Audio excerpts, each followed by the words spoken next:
just completed, as Cynthia said, an 18-month celebration of Up With People's 50th anniversary. It takes us 18 months to do a year-long celebration. During those 18 months that we were celebrating, there was a lot of ugliness that grew in the world. There was a lot. The world turned in a tough way. Terrorism has affected every corner of the world during those 18 months. There are now 65 million refugees or homeless people, stateless people in the world.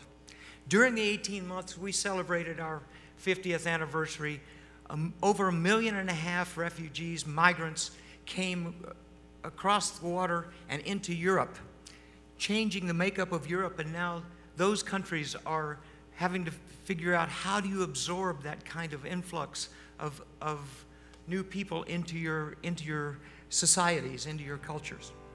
At this crossroads tonight, we shared some stories, maybe made you laugh, maybe made you cry. Real life plays out in the headlines. We see thousands on the road, standing at a crossroads, looking for a place they can call home. Someday, somehow, we will find out where we're going. Some way, somewhere, we'll find a place to call our own. For every child who's ever said, I have no place to lay my head, we sing this simple song till everyone is whole. This country, we saw the reopening of the historic racial divide in this country and the racial tension that sometimes we think we may have moved beyond it, but we realized over these 18 months that we haven't done that. We still have to deal with those things. Free at last, we should be free at last, not prisoners of the past, divided by races. Kind of strange, though we're all about the same, somehow these lines remain. We stay in our places. What does the color of the skin have to do with the person within now?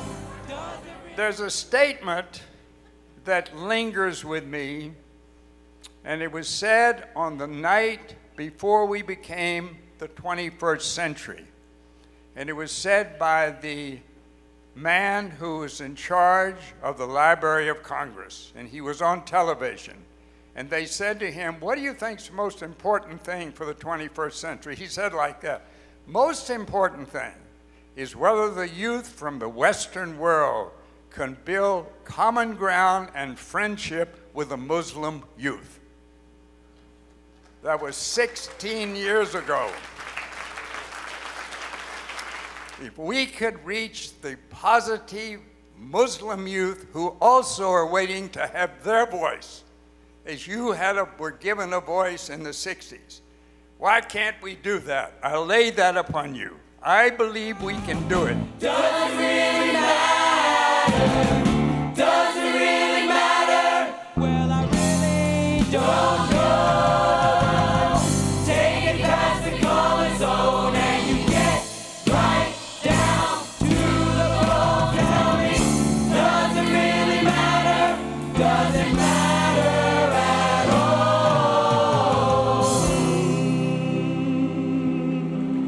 So Up With People's been around for 51 years now. Was it all for naught? Did we not make a difference? Did we not have any role to play? It seems that we're back to where we were in 1965, and it may be worse. Was it all for naught? Absolutely not. This is our moment. born of despair, bred from fear. It happened there, but we felt it here. In this new age, seems danger is everywhere, but fear is a choice. Will we choose to be silent, or will we choose to raise our voice? This is our moment. The questions are clear. It's the answers that are difficult when they're not what we want to hear. So this is our moment, and these are our questions. Can we hope through the fear? Can we see beyond extremes? Can we trust enough to care? Can we sing a song of peace? Can we sing a song of peace in a world that's full of fear? Can a melody of hope ever hope to dry a tear? It's an easy thing to say, but it's so hard to hear. Will the fighting ever cease if we sing a song of peace?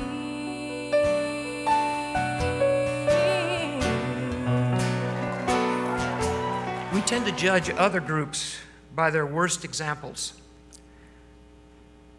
while we judge ourselves by our best intentions. What we all seek is not the unity of grief or the unity of fear. What we all want is the unity of hope and a higher purpose. Isn't that what we have been doing? That's what you have given the world for 50 years.